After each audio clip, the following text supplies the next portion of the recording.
Hi everyone and welcome back to the channel. Today I have a very exciting and a very different video from my usual sort of style, and I'm talking to a very good friend of mine, Paco, who most of you will know if you have spent any time on the internet sort of browsing anything role-playing game or tabletop gaming related, but we'll let him introduce himself. So first of all, I just want to say, Paco, thank you so much for joining me. It's exciting as always to get to chat to you. Thank you very much for having me. It's the first time that I'm actually in your channel rather than you being on mine. So this is quite a difference. Yes, very, very unusual. I mean, I'm used to being on the other end of the table, so to speak.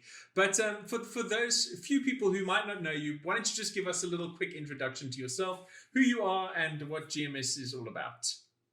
Well, my name is Paco. I am a Spanish super geek that's been into role-playing games since the late 80s and started GMS Magazine 10 years ago now, which is a hell of a long time. I really didn't think it was going to get this long. Anyway, I've been publishing videos and podcasts for GMS Magazine for the duration of this time. I have done all sorts of crazy stuff, like opening a game cafe and then closing it down, and went into publishing in Spain and then closed it down. And now I'm going into publishing into the English-speaking market, but hopefully bringing something different and unique that thus far I don't think anybody else done before. Fantastic. Well, I'm very excited to sort of chat with you about that and find out a little bit more about the project. But before we do that, I just want to say that, like, one of the things I've always liked about you is that your content has filled a gap in the market. I mean, I remember when I was first sort of getting into the internet side of role-playing games and tabletop gaming, there was a lot of board gaming stuff there floating around, but not a lot of stuff dedicated to role-playing games. So that's how we initially connected. And I think that for those of you who haven't checked out GMS Magazine, it's definitely something worth taking a look at. So that you kind of brought us now onto the main topic of discussion today, which is Campo De Mitos. I think that's probably yes. Okay. Well, not bad for a South African. Well, it's actually pretty good, yes. So we're going to obviously talk about it in a lot of detail, but let's just get the elevator pitch out of the way. So what is Campo De Mitos?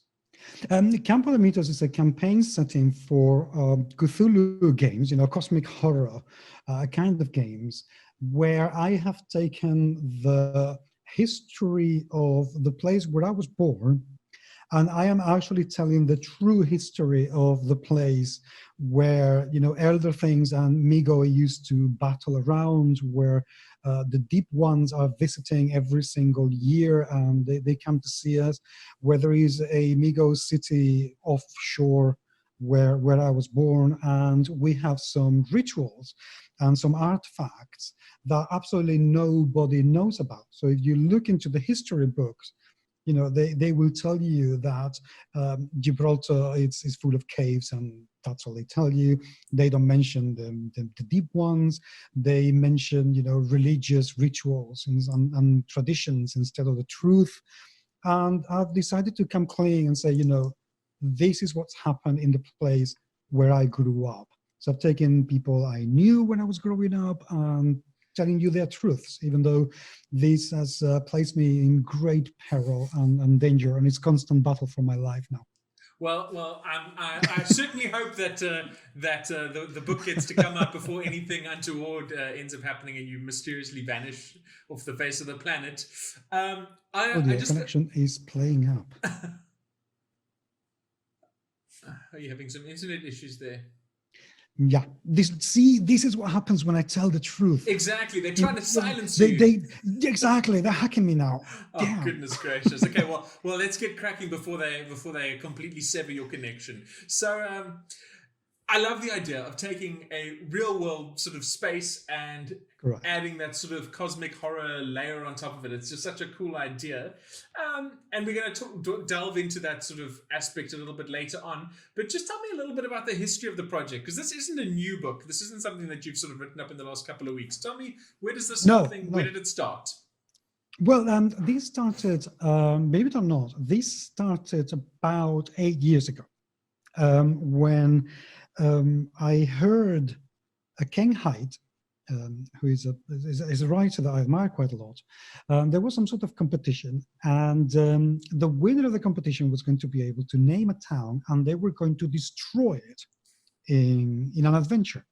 And I thought, oh my God, wouldn't it be great if that happened to my town? Because I come from a town in southern Spain called Algeciras. That is an absolute dump. It's a really horrific place. And I just started to think, well, how would I destroy my town? And devised this huge adventure. And then I parked it off. And when I licensed the Cthulhu Hack to be published in Spanish, I thought that this might be a good time to actually take on the idea, finish developing it, and publish it with the Cthulhu Hack. The thing is that it became so huge that somebody said to me, why don't you divide the adventure from all the information that you've given me, and you give me 2 books? And I thought, okay, I like this idea. And remember how Cubicle 7 used to publish Cthulhu Britannica, which was basically the same thing I've done, but in Britain. And I started to type, I thought, people I grew up with, what would they be like if they lived in an alternative history in the 1920s? Teachers that I grew up with, store owners that I knew when I was a little boy. And when I realized I had written about 40,000 words, and I thought, okay, yeah, this is a book. This is an entire book.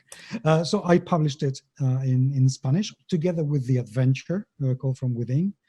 And then I closed my publishing business in Spain because it just too many problems.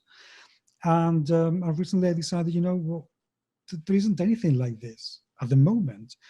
And I'm so bored with Arkham and Miskatonic University and the standard Lovecraft settings, which are very good and proper, but we have so many legends, so much history in Europe. And Lovecraft, his work has become so universal. The mythos have become something so close. I thought, this could be really cool. This could be really nice. So here it is. Amazing. Gosh, that sounds really exciting.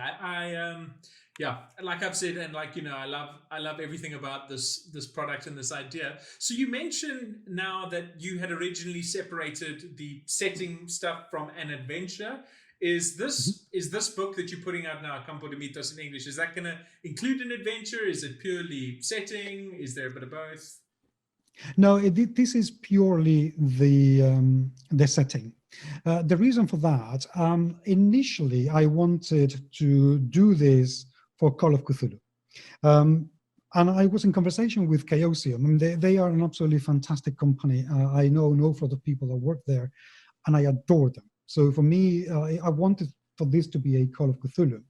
And I was in conversations with them about licensing, but coronavirus came up. Everything slowed down. Then the protests in the US also started, and I thought that it would be inappropriate to, start this project when still so much turmoil. So the communication slowed down quite a lot. I didn't want to delay it any longer. So I thought, okay, I'm going to do this system neutral, because the truth is that anything I'm telling in the book, it can be translated anywhere else, and it doesn't really need any statting, or it doesn't need anything. Anybody could use it for any Cthulhu game that they wanted to use, or any kind of, cosmic horror game. So I thought, I'm not going to wait any longer. But I'm not going to publish the adventure because I want to retake the conversation with Chaosium. And now I have spoken with them, and they said, you have to license in order to be able to do a crowdfunding, but you can sell through the Miskatonic repository for Call of Cthulhu if there is no crowdfunding to be done. And I thought, okay, I don't need to do the crowdfunding for the adventures because they have already been written, they have been illustrated, and I can do the translation. My husband can do the proofreading, I can do the layout, and we can put them out there without the need of any licensing or any crowdfunding. So that's the goal for the adventure. And also the goal for Campo de Mitos is to complete it later on with all the characters in Campo de Mitos, do them for Call of Cthulhu as well. Fantastic. And the backers of the project will get that. Oh, that's super exciting. Okay, so one of the things I noticed reading through, I know you've sent me like a sort of a rough kind of work in progress version, is that for people who are concerned, even though like you're not necessarily going to include the full adventure, I noticed there's loads of really nice, you call them adventure seeds, scattered throughout the book. Yes. So every time there's like an interesting character or location that gets mentioned, there's loads of ideas that really don't require a hell of a lot of work on the part of the GM to come up with a really nice story, because it's all been fleshed out so nicely. So correct. I mean, one of the things about this setting is, even though everything takes place in one town called Algeciras, but every location, there are nearly 30 of them, and the characters, they're all modular. So, for example, if we take the sample in the project website, is the restaurant. You know, is a big restaurant that I knew when I was growing up, and it's run by a family. You can take that restaurant and those 3 characters and put them anywhere else. They don't have to be in Spain. If you're playing in the US or in South Africa or in France, anywhere at all, you can take it out, and it doesn't break anything at all, because the family members know each other. And even though they could know other people in town, but they could know anybody else in any town. yeah, that's one of the nice things that you mentioned now, is like the modularity of it. Is you could easily take sort of just locations, certain characters, and that sort of thing, and slot them into any sort of ongoing or new campaign you're planning on running, even if it's not necessarily going to be in Spain. You mentioned Correct. the NPCs, which is something that I kind of, one of the things I really liked in my cursory read through of the document you sent me. And one of the things I thought was really interesting and unique in a campaign setting that I hadn't seen before is that for all of the NPCs that you have listed, instead of just saying, this is the person, this is what they look like, and this is how they act, you've given different, I call them stances. I don't know if that's the term you use in the book, but you have like how they'll act towards the PCs, if they're antagonistic or if they're neutral or if they're friendly. So tell me a little bit about what inspired that concept, because it's something I haven't actually seen before and I love it. Okay, in 2 words, Robin Laws. Robin Laws did exactly the same thing a few years ago in the Armitage Files. He proposed a number of characters, and they had different personalities. You know, they were stalwart or amicable, I believe. He only had 2 of them. And I thought that was an absolutely fantastic idea, because for me, a campaign setting has to be as flexible as possible. It has to be something that you can tear apart, rehash, remake, rewrite, reuse with as little effort as possible. So when I wrote Campo de Mitos, I always wanted to have, are these people going to find these characters as, you know, somebody they can rely on? Or is this character going to be secretly antagonistic towards an investigation? Or what happens if this person actually doesn't know anything about the mythos, you know, and Lovecraft or whatever occult is going on around them? So I thought it would be a good idea to give everybody, you know, what happens if you see, for instance, the commissioner at the police station? What will happen if that man's actually your friend? What does he have to offer you? So he has an awful lot of contacts. He knows an awful lot of people in the mafia around everybody. He has the police at his disposal. But then what happens if he is your enemy? How is he going to use that? You know, he can ask for a favor of, you know, one of the folks in town, or what happens if he knows nothing about it? You know, is he going to be interested in some mysterious disappearance, or is he just going to say, oh, that's just somebody else who disappeared, I have bigger fish to fry, leave me alone, kind of thing. So I thought that would give everybody everything they need without them having to think about what happens if this person is one thing or another. I think you've hit on some interesting points here, and I think that one of the things that I love is because it's cosmic horror and it's kind of Lovecraftian and it's system neutral, games like that are not really about stats or about shoehorning someone through a dungeon. It's about how the characters interact with the world and the people. And what's lovely about having such a sort of robust system is that the GM doesn't feel like they need to force this person to be friendly towards a particular NPC because that's the only option I have. It really is more of a toolbox of characters, and the players are pretty free in how they can interact with everything, and it'll just sort of adapt as they go. And I think that's Correct. really cool. Yeah. And also, it gives you the flexibility of the characters being able to do what you need them to be able to do. So continuing with the commissioner, in the book, the commissioner is friendly in brackets with a colony of ghouls that inhabit the cemetery. Now, do the GM need him to be very friendly or just a little bit friendly? Does he need to know an awful lot about the cult? Does he need to be really very insane and unstable? Or what are the consequences? So by making them stat free, you can be free. 100%. Yeah, exactly. It's not like some kind of OSR thing where it's like the stats are really super important. In Cosmic Horror games, it's not about the stats. It's about the people and the personalities, and so I think you've done an excellent job there. Absolutely, the interaction. Thank you. So we've spoken a little bit about the actual characters, the humans, but are we going to have any sort of cosmic beasts or any kind of interesting creatures and ghouls in the book? Tell me about that. Absolutely, yes. Yes, absolutely, yes. There's a small bestiary. I've taken also some creatures that are part of our folklore here in Spain. And I've invented a couple of them as well that I thought, how can I make something truly horrible? I mean, I want to create something despicably disgusting that people could use, in the most horrific way they can imagine.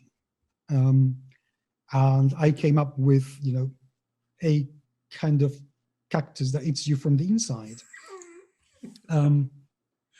After it makes you, I was inspired by this zombie ant. So I was inspired to say, what will happen if you go around, this is something that comes from the Dreamlands. What happens if you're walking about and it throws a needle at you, and if it hits you and you can't resist the poison, you are forced to behave in a particular way until, I don't want to say the particular way because spoilers, and is really not safe for work. Is something that I have to give a content warning for it. Once you behave in the manner for long enough, you have to go back to that cactus, and that cactus basically starts to eat you from the inside. And that's one of them. But I've taken things like, for instance, megas. A mega is essentially a witch, but there are several types of witches in Spain. Some of them are benevolent, some of them are very neutral, and some of them are truly wicked. So I've taken those megas and thought, what will happen if they walked among us? What would it be like if you encounter one of them? What are their powers? What are the rumors and the legends about them? How could you protect yourself? How could they be part of an adventure? And put them there. So there are some very strange creatures in the bestiary. Oh, I'm super excited. And you actually answered my next question on the list, was to talk a little bit about how you've managed to include Spanish folklore in the setting, but you've already answered that for me. Unless that is so easy. The thing is, it's so easy because we have so many traditions, as in so many of them. Every single town you go to in Spain, every single town, they're going to have their very own traditions and celebrations.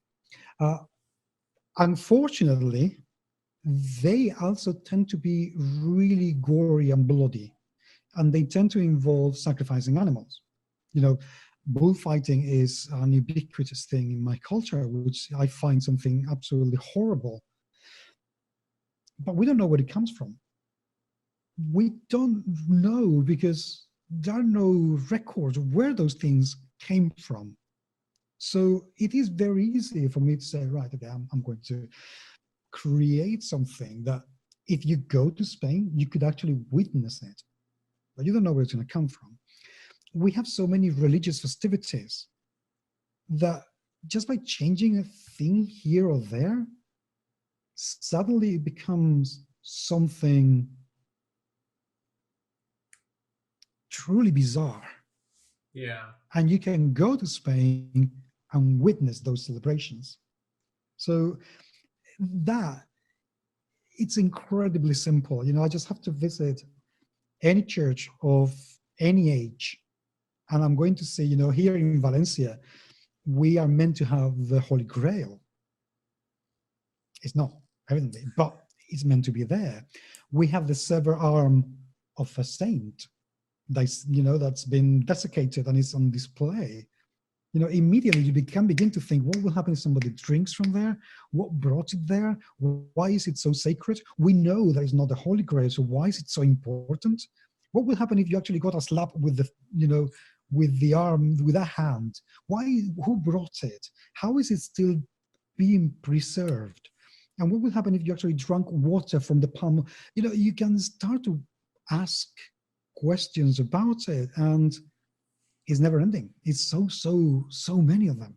It definitely sounds like there's a hell of a lot of sort of quite occulty sounding stuff happening just around the corner. Yeah. So, is this something that's been sort of represented in gaming up until this point? I mean, Spain and Spanish folklore and culture, is there a lot of that in the sort of Spanish RPG market, or? Kind of. There isn't as much as I would like it to be. The Spanish market is very influenced by what happens outside. And don't get me wrong, there is an insane amount of Spanish games being published every single year. It truly is very difficult to keep up with it. And we have some companies, especially one called No Solo Roll, they publish about a game a month. Their production capability is absolutely insane. They are machines.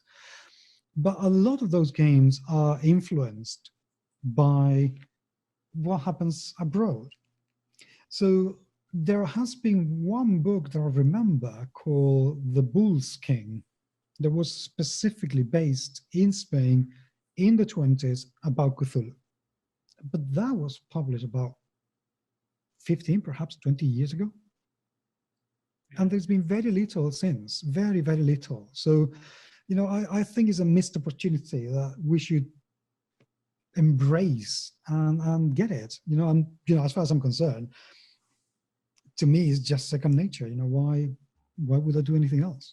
Yeah, I mean, I think it's especially in a country which sounds like it has as much folklore and as much history and as much sort of mythos, just already existing there. It does seem like a little bit of a missed opportunity. So I definitely think your book sounds like it's going to be scratching a lot of those itches.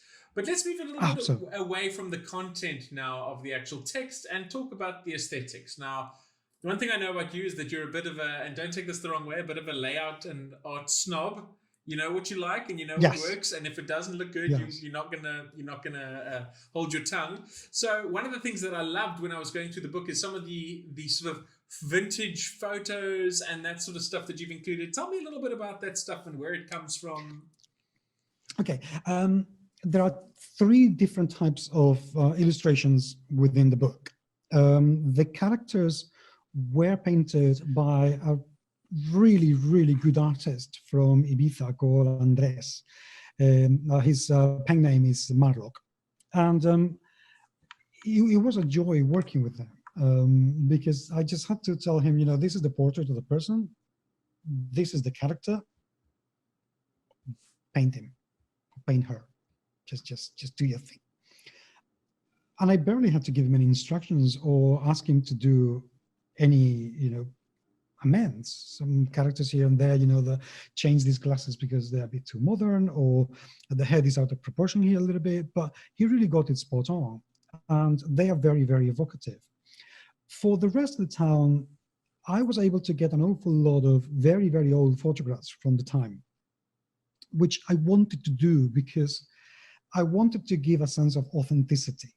I think it's very important to me that even though I'm talking about this town in the 1920s, but if you visited the town, you would be able to see the church that I'm describing. That church is still there. It's a 120 years old church. The council building is there. And if you look at the photograph, and if you go to the right position in the same street, you can do this and see the same place. For me, that was very important to do. Some of them, I had to take some creative license, like, for instance, the chemist. I couldn't find a photograph of the inside of the chemist that I'm talking about. So I had to go online, find royalty-free photographs, photos that are completely IP-free, change things here and there to make sure that they follow the aesthetic, the spirit of the time, and then put them in the book. What I wanted to make sure is that, because not everybody knows Spanish culture, when I think about these places, I have the perfect image in my head. I've lived it. So for me, it's second nature. But for anybody else, unless you're very familiar, how would you know? And what I want is for people to be able to open the book and say, here's what you're seeing. Or go online, check for more photographs and be able to say, yep, that's the place. I can use this other image. And provide at the table the right atmosphere. And then the other is for things that don't exist. Well, I say don't exist. Like, artifacts and magical items. I thought, I want to do this myself. I want to create this illustrations myself as a challenge. And as it happened, actually, it appears that they look quite all right, even if I say so myself. So those are the three things I decided I wanted to make sure that the book was very evocative and it gave the right idea for people who have no idea on the time or on the culture. I think that, yeah, that's an awesome answer. And I think that you make some great points. And in some ways, I think it adds to the creep factor, the creepiness, because I feel like when I read the book, it's not like reading a campaign setting. I feel like I'm reading a history book or like some kind of guide to an area that it feels strangely real with the photographs, even though it's obviously sort of heavily fictionalized. But I think it does add to sort of the sort of unsettling nature of the book. So well done there. I think that's excellent. Thank you. It's one of the things I like, the fact that you're reading some of the stuff, like, for instance, the Virgin, that goes into the sea. That's real. But to what extent, you need to do a little bit of research to find out. But the fact that you don't know, how much of this is true, but there is some truth in it. There is some truth in absolutely pretty much everything I say about in the book, except two things. So, but everything else, there is a bit of truth. The places exist or have existed. The people exist or have existed. So there is a truth in there. There's a real truth in that book. Fantastic. It's like they say, fact is always stranger than fiction. So why try and come up with something if the real world is just as strange as we weird enough? Absolutely, yes. So let's talk a little bit about the campaign. So one of the things that people have asked, and I know that you have answered this in a video, but I think we can maybe just try and get a summarized version, is that this game is obviously being funded and released through Game on Tabletop, as opposed to maybe something like Indiegogo. So tell me a little bit about what led to that decision and what about the platform inspired you to go with it. Well, I am very much a diversity advocate. It's quite important for me whenever we can to help people who can do with some help. I knew about Game on Tabletop last year when I interviewed them for the podcast. And they sounded such a genuine bunch. It was like talking to somebody who really was doing this because they love it. They love crowdfunding games. And they plan the platform to be games friendly, and they sort out an awful lot of the problems that people find when working with Kickstarter. Not that there is anything intrinsically wrong with Kickstarter, but these people have built up on what Kickstarter does to make it easier for games publishers to do everything. So from keeping track of how much they're getting for postage and package, to be able to define how heavy the game is going to be, what the production cost of the game is, everything, which is brilliant. And I thought, okay, this is not going to be as profitable as if I went with Kickstarter. I knew that from the beginning. If I go to Kickstarter, I'm probably going to make 3 times the amount of money. But I don't need it to be profitable because the book is already there. I just need a little tiny bit of money to pay for a couple of things here and there, and that's it. So why not use this opportunity to do something really cool, test how it works, because it's all good and proper to actually talk to the people who make things, but I wanted to experience it by myself. What is it like to run a campaign through this platform and see what happens. So that's why I decided to go with it. As it happens, they are turning out to have some absolutely fantastic tools that are really handy, like safety measures to protect yourself against trolling if you get comments that are defamatory or simply just hurtful for the sake of it, that Kickstarter doesn't have.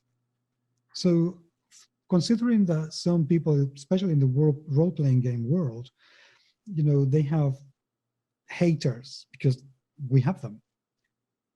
Just having that, the peace of mind of being able to silence a troll that just wants to hurt you, that's amazing. That's really powerful.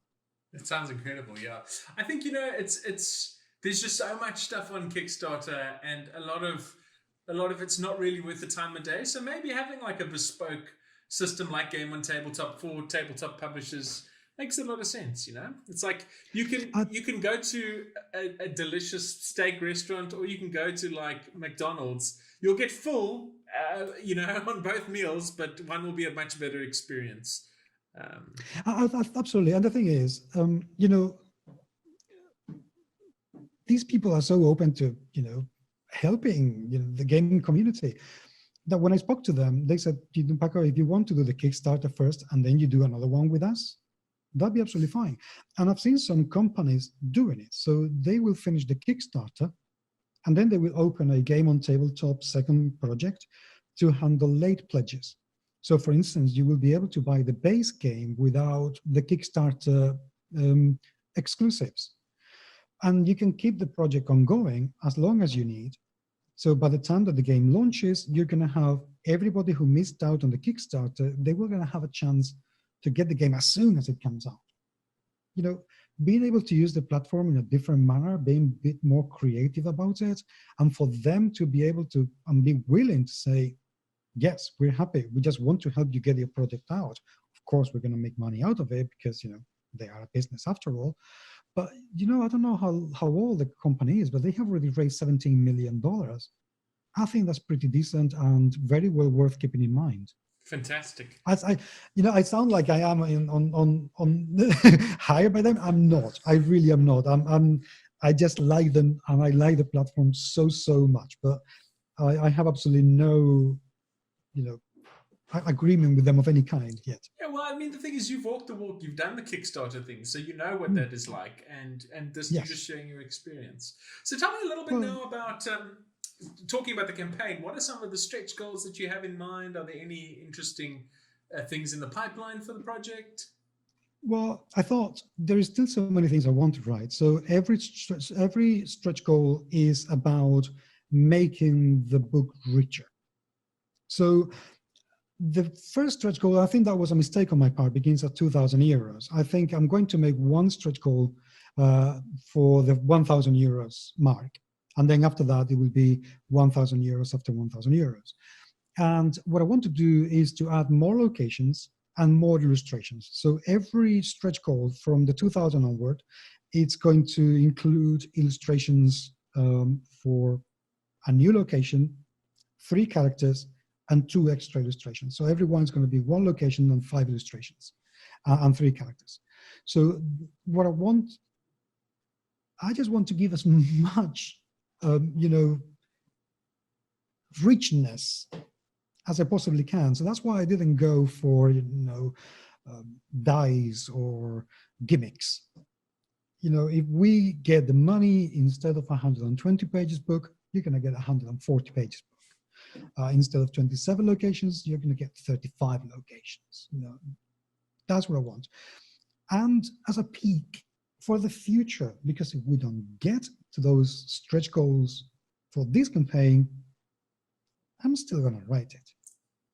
It's just going to come in a different book. But the brothel is going to come out. The farm is going to come out.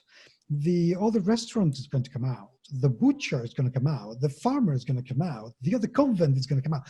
Everything. Eventually, I'm going to write it. So this is me saying, I want to give you this as soon as possible. Awesome. I love it. The thing is, at the end of the day, what's important is we are funding a book, and any extra needs just to go into making that book the best book it can be.